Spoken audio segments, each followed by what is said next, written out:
చుక్కకూర పులుపు, నల్ల నువ్వుల ఫ్లేవర్ ఈ 2 కలిస్తే వచ్చే రుచి చాలా బావుంటుందండి. ఇది ఎప్పుడు చేసుకునే రోటి పచ్చడిలా కాదు. ఇదొక స్పెషల్ రోటి పచ్చడి. పాన్‌లో కొంచెం ఆయిల్ వేసుకొని నల్ల నువ్వులు, ధనియాలు, జీలకర్ర, ఎండుమిర్చి వేసుకొని వేయించాలి.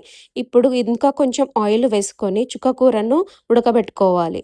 ఇప్పుడు రోట్లో ముందుగా వేయించి పెట్టుకున్న నల్ల నువ్వులు, ఆ మిశ్రమాన్ని వేసి మంచిగా దంచుకోవాలి. చుక్కకూరను కూడా వేసుకొని మంచిగా దంచుకోవాలి. కొంచెం సరిపోయేంత ఉప్పు వేసుకొని దంచుకోవాలి. అలాగే కట్ చేసి పెట్టుకున్న ఆనియన్స్ ముక్కలు వేసుకొని కచ్చాపచ్చాగా దంచుకోవాలి. చివరిగా ఆయిల్ వేసుకొని ఆవాలు, జీలకర్ర, కరివేపాకు, ఎండుమిర్చి వేసి కమ్మని తాలింపు పెట్టేయండి. ఇది వేడి వేడి అన్నంలో చాలా టేస్టీగా ఉంటుందండి. మీరు ఈ రెసిపీని ట్రై చేసి ఎలా ఉందో కామెంట్స్ బాక్స్‌లో చెప్పండి.